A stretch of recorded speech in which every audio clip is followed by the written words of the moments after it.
Students, now we are starting our section 3, and in this section we will come to know how Baro Didi will get rid of the dacoits. Baro Didi opened her basket. Baro Didi जो है अपनी basket खोलती हैं. The three dacoits bent over it eagerly. तीनों डाकू जो हैं वो बड़े eagerly झुके हुए थे इस बास्केट के ऊपर कि इसमें से जो है क्या निकलने वाला है. तो बहुत ज़्यादा ईगर थे, वो उत्सुक थे ये सब जानने के लिए, इसलिए वो झुके हुए थे उस बास्केट के ऊपर.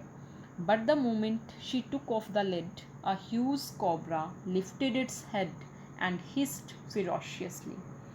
लेकिन जैसे ही बारो दीदी उस बास्केट की जो लिड होती है उसे उतारती है तो एक बड़ा सा कोबरा उसमें से निकलकर सामने आता है और बहुत ही ज़्यादा फिरोशियस नज़र आ रहा है, बहुत ज़्यादा एग्रेसिव लग रहा है वो cobra.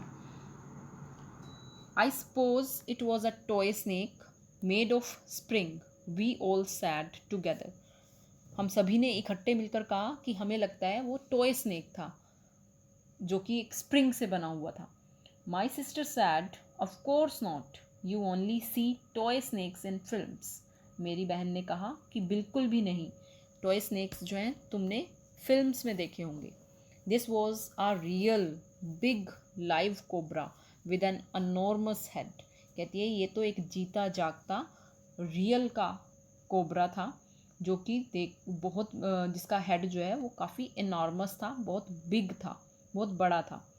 The three dacoits screamed and took a few steps backward. तीनों ही जो डाकू थे वो ज़ोर से चिल्लाए और अपने स्टेप्स जो हैं उन्होंने पीछे ले लिए. The cobra looked at them and swayed dangerously. Cobra जो है उन डाकुओं की तरफ ही देख रहा था और मूव कर रहा था स्लोली, जो कि देखने में बहुत ज़्यादा डेंजरस लग रहा था. डेंजरस तरीके से जो है वो मूव कर रहा था, स्वे कर रहा था. बारो दीदी opened her hand bag and took out a small flute. बारो दीदी ने अपना हैंड बैग खोला और उसमें से एक छोटी सी बांसुरी निकाली. The moment she blew into it, the snake slithered out of the basket and made a beeline for the dacoits. अब जैसे ही बारो दीदी ने उस फ्लूट को बजाना शुरू किया, जो स्नेक है वो दाएं से बाएं स्लिथर करता हुआ, दाएं से बाएं चलता हुआ बास्केट से बाहर निकलता है और एक स्ट्रेट लाइन बना लेता है डेकोइट्स की तरफ. The dacoits were so stunned that for a moment they could not decide what to do. अब इस मोमेंट पर जो डेकोइट्स हैं, जो डाकू हैं, वो बिल्कुल स्टन्ड हो जाते हैं, बिल्कुल हक्के बक्के रह जाते हैं कि इस कंडीशन में उन्हें क्या करना चाहिए, वो डिसाइड ही नहीं कर पा रहे.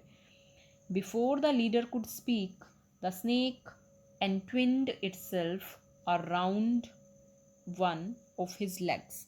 इससे पहले कि जो ग्रुप का लीडर था वो कुछ कह पाता, उससे पहले ही जो स्नेक था वो ट्विस्ट हो गया था, उसकी लेग्स से लिपट गया था. And held it's hood right over him. और उसने अपना फन जो है वो उसके सामने किया हुआ था. Ready to strike any moment. और किसी भी क्षण, किसी भी पल जो है वो स्ट्राइक करने के लिए तैयार था. Baro Didi said, if I blow into the whistle once more, the snake is going to strike. Shall I?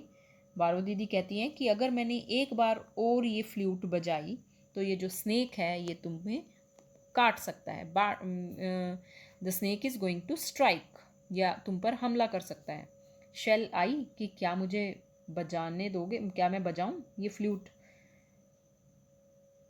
The dacoits thoroughly unnerved by this unexpected turn of events, burst into a volley of howls, crying, "Save us! Take pity on us!" Unnerved का meaning होता है frightened. जो डाकू थे वो completely जो हैं बिल्कुल frightened हो गए थे, डर गए थे, क्योंकि उन्होंने एक्सपेक्ट नहीं किया था इस तरीके से इवेंट्स होंगे. सब कुछ अनएक्सपेक्टेड हो रहा था और हाउलिंग करनी उन्होंने स्टार्ट कर दी थी. लॉन्ग लाउड साउंड उन्होंने क्रिएट करना शुरू कर दिया था. दे वर क्राइंग, सेव अस, कि हमें बचाओ. टेक पिटी ऑन अस, हम पर जो है थोड़ी दया दिखाओ. बारो Didi sad, but I feel a real strong urge to blow into the flute, really play it. What shall I do about that? बारो दीदी जो है वो कहती हैं, लेकिन मुझे ऐसा फील हो रहा है, एक अर्ज आ रही है अंदर से, जो है रियल स्ट्रॉन्ग डिज़ायर आ रही है कि मैं इस फ्लूट को बजाऊं. What shall I do about that? मुझे क्या करना चाहिए इस बारे में? The three dacoits threw down all the money and the jewelry which they had taken. तीनों ही डाकुओं ने जो भी पैसा या जो ज्वेलरी उन्होंने दूसरे लोगों से ली थी, उन्होंने जो है उसे नीचे डाल दिया, फ्लोर पर उन्होंने डाल दिया. And sad, we will rub our noses on the floor of the compartment if you like. उन्होंने बारो दीदी को कहा कि अगर तुम ऐसा चाहती हो, तो अगर तुम्हें पसंद हो, तो हम अपनी नाक रगड़ने के लिए तैयार हैं इस कंपार्टमेंट के फ्लोर पर.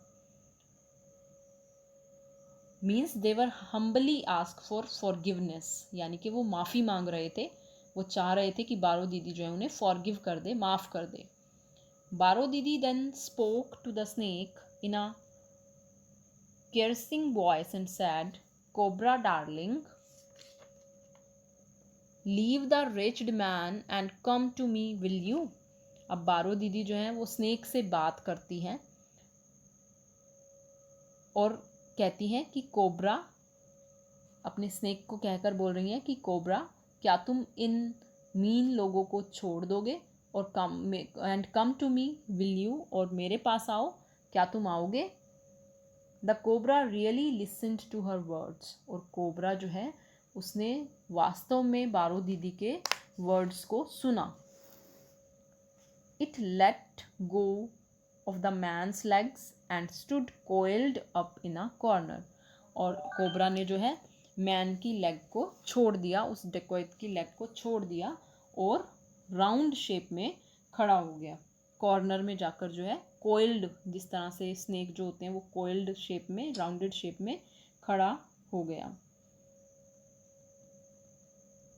बारो Didi said, I also have a viper. Viper is a small poisonous snake. एक जो है छोटा जहरीला सांप होता है वाइपर. अब बारो दीदी जो है कहती है कि मेरे पास एक वाइपर भी है. I have not taken it out as yet. मैंने उसे अभी तक निकाला नहीं है. That one has a bit of a temper, you see. कहती है कि वो जो वाइपर है वो बहुत ही शॉर्ट टेम्पर्ड है, बहुत ही जो है उसे गुस्सा आता है, बहुत ही गुस्से वाले स्वभाव का है वो. With the entire country packed with folks like you. Specially तुम जैसे लोगों के लिए तो वो बहुत ही ज़्यादा शॉर्ट टेम्पर्ड है. Well, I always make it a point to carry my tame snakes with me. कहती है कि मैं हमेशा जो है याद रखती हूँ अपने जो स्नेक्स हैं, मेरे जो टेम स्नेक्स हैं, पेट स्नेक्स हैं, उन्हें मैं हमेशा अपने साथ कैरी करती हूँ तुम जैसे लोगों से निपटने के लिए. बारो दीदी really made the three of them rub their noses on the floor, and as soon as the train slowed down, they jumped from the running train and took to their heels really fast. अब बारो दीदी ने उन्हें actually में माफ़ी मांगने के लिए मजबूर कर दिया था, उन्हें अपनी नोज़ को फ्लोर पर रब करने के लिए मजबूर कर दिया था. और जैसे ही ट्रेन स्लो डाउन होती है वो जंप करते हैं रनिंग ट्रेन से ही, चलती हुई ट्रेन से ही, और दे रैन अवे वेरी फास्ट. वहाँ से वो बहुत जल्दी से भाग जाते हैं. But funnily enough, all the other ladies also dashed out of the compartment at the very next station. लेकिन जो सबसे ज़्यादा फ़नी बात थी वो ये थी कि जो लेडीज़ थी कंपार्टमेंट में, वो भी नेक्स्ट स्टेशन पर सभी की सभी जो है उतर गई. They thanked बारो दीदी for saving their money and their jewelry, but refused point blank to travel with 2 live snakes. उन्होंने बारो दीदी को धन्यवाद दिया कि बारो दीदी ने उनकी मनी और ज्वेलरी को सेव कर लिया, बचा लिया, but refused point blank. Said, what is the meaning of refused point blank? It means said a firm no, कि किसी भी बात के लिए फर्म तरीके से नो बोलना. तो वो कहते हैं कि हम जो है ट्रैवल नहीं कर सकते एक कंपार्टमेंट में, ऐसे कंपार्टमेंट में जिसमें कि 2 जिंदा स्नेक्स हों. सो of course the two of us slapped comfortably all night. इसलिए जो है छोटन कहती है कि उनके जाने के बाद कंपार्टमेंट में सिर्फ हम दो बच गए, छोटन and Baro Didi, and we comfortably enjoy our sleep, और हमने बड़े आराम से नींद ली। Baro Didi told me all about the techniques of taming snakes, और बारो दीदी ने मुझे वो सारी टेक्निक्स बताई जिससे कि हम स्नेक्स को टेम कर सकते हैं, पेट बना सकते हैं। A tame snake is even more obedient than a pet dog, और जो एक टेम स्नेक होता है, जो पेट स्नेक होता है, वो एक पेट डॉग से भी ज़्यादा ओबीडियंट होता है। So students, this chapter is complete here, and I hope all of you have understand this, and still if you have any queries you can ask your queries in online session. Thank you.